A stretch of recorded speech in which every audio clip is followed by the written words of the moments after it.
Picture this, a gorgeous summer day, the kind where the sunlight filters through the trees in dappled patterns across a perfectly manicured lawn. White chairs arranged in neat rows, flowers in full bloom, and the soft murmur of excited guests finding their seats. This is the scene at Willow Creek Estate, one of those wedding venues that looks like it was plucked straight from a fairy tale. The kind of place where love stories culminate in perfect, I do moments. At least, that's what it's supposed to be. But for Jamie Anderson, the best man with perpetually disheveled dark hair and a tendency to overthink everything, this picturesque setting is quickly becoming the backdrop for his own personal nightmare. Jamie has been best friends with Michael since college. They were roommates, confidants, and for Jamie, Michael represented something more, an unrequited love that Jamie had carefully tucked away in the corners of his heart. And now, here he is, straightening his bow tie in the groom's suite, preparing to stand beside Michael as he marries someone else. It should be a bittersweet moment of closure, but instead, it's quickly spiraling into chaos because Jamie has just realized something terrible. He's forgotten the wedding rings. Now, let me introduce you to Alex Chin, the charming friend of the groom with an easy smile and perceptive eyes that seem to see right through people's carefully constructed facades. Alex is the kind of person who exudes confidence without arrogance, who makes everyone feel like they're the most interesting person in the room.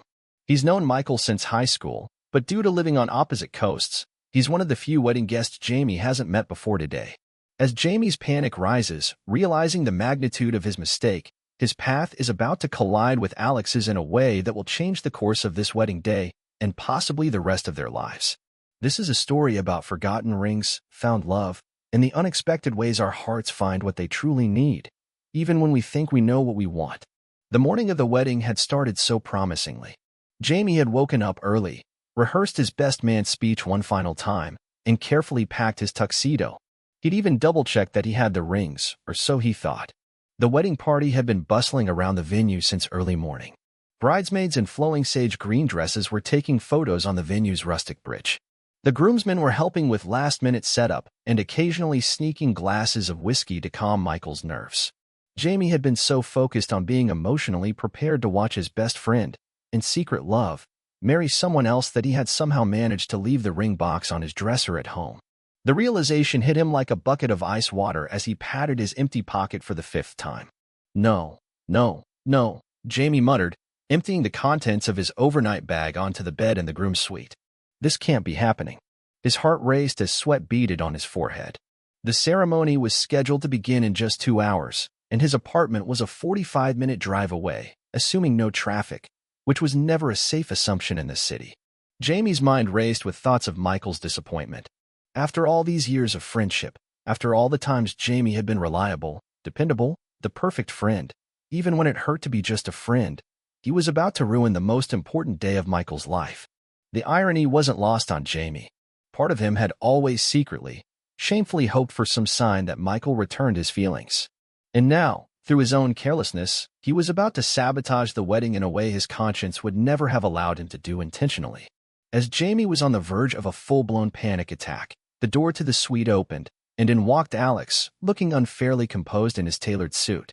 Jamie had only been introduced to him briefly during the rehearsal dinner the night before, but even in his current state of distress, he couldn't help noticing how Alex's warm brown eyes crinkled at the corners when he smiled. "Whoa, looks like a suitcase exploded in here," Alex said, raising an eyebrow at the clothes strewn across the bed. "Everything okay?" Jamie ran a hand through his hair, making it stand up even more. "I'm the worst best man in the history of weddings," he confessed, his voice strained. "I forgot the rings. They're at my apartment, and I don't have time to go get them before the ceremony." Instead of the judgment Jamie expected, Alex's expression softened. "Hey, breathe," he said, crossing the room and placing a steady hand on Jamie's shoulder. "It's going to be okay. We'll figure this out together." "Together?" Jamie repeated, surprised by both the offer and the immediate comfort he felt from Alex's touch. Alex grinned, a mischievous spark in his eyes. "Well, I've always wanted to be part of a wedding day heist. Stealing back the rings that time stole from us. It's poetic, don't you think?" Despite everything, Jamie found himself laughing. "It's not a heist if they're my rings to begin with." "Well, not mine, but you know what I mean." Details, Alex waved dismissively. "The important thing is, I have a car, you have an address, and we have just enough time to pull this off if we leave right now. What do you say? Partners in crime." And that's how Jamie found himself sliding into the passenger seat of Alex's sleek blue sedan, the GPS programmed with his address, and a strange flutter in his stomach that had nothing to do with wedding day nerves and everything to do with the man behind the wheel. The drive to Jamie's apartment was filled with unexpected conversation. What started as anxious small talk quickly evolved into something deeper as they navigated through traffic. "So, how long have you been in love with Michael?" Alex asked casually, eyes on the road as he smoothly changed lanes. Jamie nearly choked on air. "What?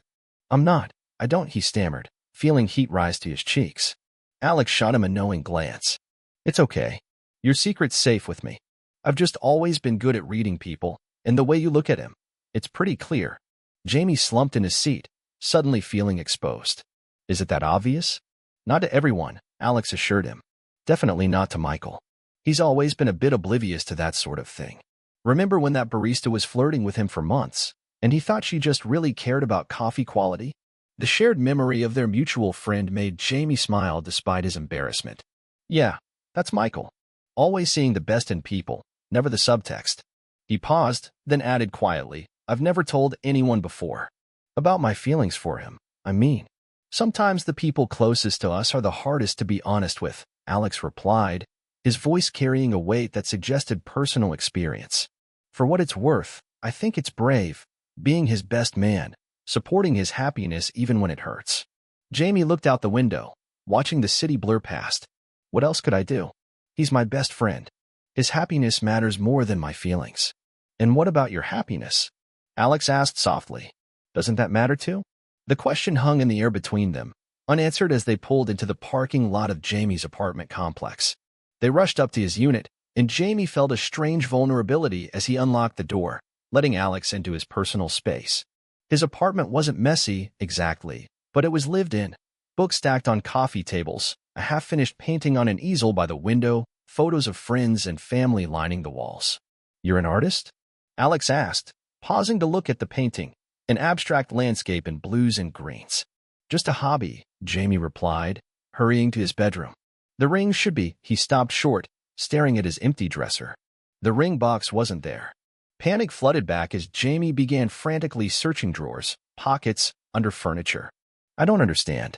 I specifically remember putting them here last night before I left for the rehearsal dinner." Alex joined the search, methodically checking places Jamie had already looked twice. "Walk me through yesterday. What exactly did you do with the rings?" Jamie closed his eyes, trying to visualize. "Michael gave them to me after lunch. I brought them home, put them on my dresser while I packed my suit." His eyes flew open. "The bathroom. I took them with me when I went to shower because I was paranoid about leaving them out." They rushed to the bathroom, and there, sitting innocently on the shelf above the sink, was the small velvet box. Jamie nearly collapsed with relief as he grabbed it and checked inside. 2 platinum bands nestled safely in the satin lining. "We did it," Jamie exclaimed, turning to Alex with a wide smile. What happened next was one of those moments that seemed to exist outside of time. Maybe it was the adrenaline of finding the rings, or the intimacy of being in his apartment with someone who now knew his deepest secret, but Jamie suddenly became acutely aware of how close Alex was standing. Close enough that Jamie could see flecks of gold in his brown eyes, close enough to notice the slight dimple in his left cheek when he smiled back. "We should get going," Alex said softly, breaking the moment. "Can't have the best man being late." The drive back to the venue was quieter, charged with an unspoken tension that hadn't been there before. Jamie clutched the ring box in his hand, feeling its weight, both literal and symbolic. These rings represented Michael's future, a future that definitively didn't include Jamie as anything more than a friend. And somehow, sitting next to Alex, that thought didn't hurt quite as much as it had that morning. When they arrived back at Willow Creek Estate, they had just under an hour until the ceremony. The wedding coordinator spotted them immediately, waving frantically. "Where have you two been? The photographer wants pictures of the groom with his groomsmen, and Michael's been looking everywhere for you, Jamie." "Ring emergency," Alex explained smoothly. "All sorted now." The coordinator sighed in relief when Jamie held up the box. "Thank goodness. Now hurry, both of you." "Jamie, the groomsmen are by the gazebo." "Alex, the ushers need help seating the last guests." Before they parted ways, Alex caught Jamie's arm. "Hey, you've got this. And maybe after the ceremony, we could continue our conversation." Jamie nodded, feeling a flutter of something new and unexpected. "I like that." As Jamie hurried toward the gazebo, he spotted Michael in his tuxedo, looking both nervous and radiant with happiness. For a moment, the familiar ache returned, the bittersweet pain of loving someone who doesn't love you back. But then Jamie remembered Alex's question. What about your happiness? Doesn't that matter too? Maybe it was time to find out. The photo session passed in a blur of poses and smiles, and before Jamie knew it, they were lining up for the processional. Standing beside Michael at the altar, Jamie felt strangely calm as he watched the bridesmaids walk down the aisle one by one. His eyes scanned the seated guests until he found Alex, who gave him a subtle thumbs up that made Jamie smile despite the solemnity of the moment. When the time came for the rings, Jamie's hand was steady as he passed them to the officiant. As Michael and his bride exchanged vows and rings, Jamie watched with a clarity he hadn't expected. He loved Michael, yes, but standing there, witnessing his joy, Jamie realized something important. His love for Michael had evolved. What he felt now was the pure happiness of seeing someone you care about find their perfect match, even when that match isn't you. And maybe, just maybe, Jamie's own match was sitting a few rows back, waiting for the ceremony to end. After the ceremony, during the cocktail hour, Jamie found himself searching the crowd for Alex. He spotted him by the bar, chatting with an elderly relative of Michael's. As if sensing Jamie's gaze, Alex looked up, smiled, and excused himself. "Congratulations on a successful ring delivery," Alex said as he approached, handing Jamie a glass of champagne. The ceremony was beautiful. It was, Jamie agreed, surprised to find he meant it sincerely. "Listen, about what you said earlier." "About your happiness matching?" Alex supplied.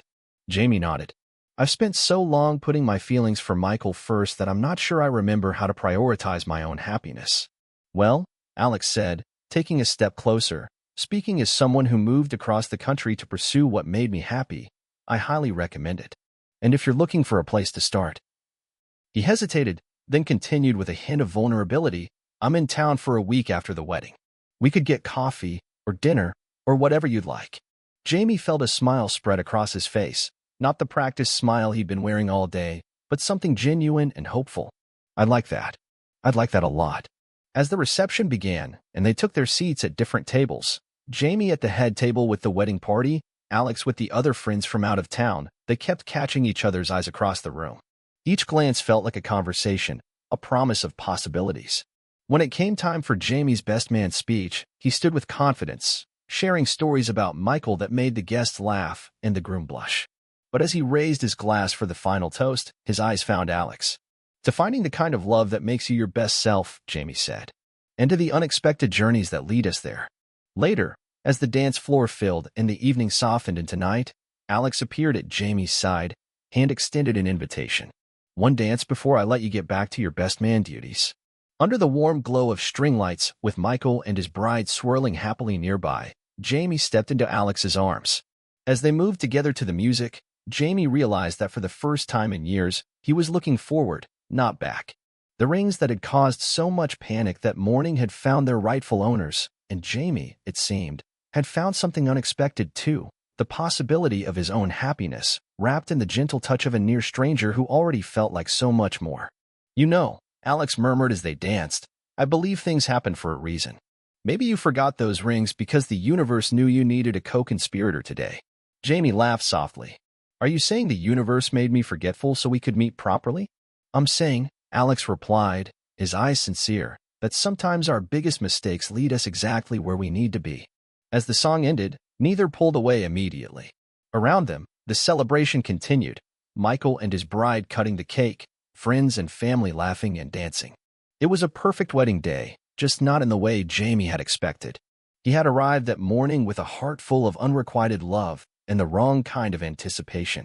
He would leave with something different, the lightness of letting go and the sweet weight of new possibility. 3 months later, Jamie would look back on that wedding day as the beginning of his own love story. He and Alex would laugh about their ring rescue mission over dinner in Alex's new apartment in the city, a move Alex had decided to make permanent after a week of coffee dates with Jamie turned into something neither wanted to end. And when Michael and his wife returned from their honeymoon, Jamie introduced them to Alex not just as a wedding guest they might remember, but as the person who had helped him find his own happiness while helping preserve theirs.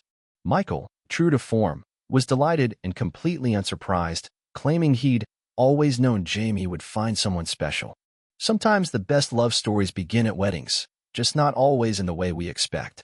Sometimes we show up thinking we're playing one role in someone else's love story, only to discover we're actually at the beginning of our own.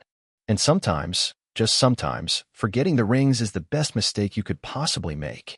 Total_char_count, 17,532.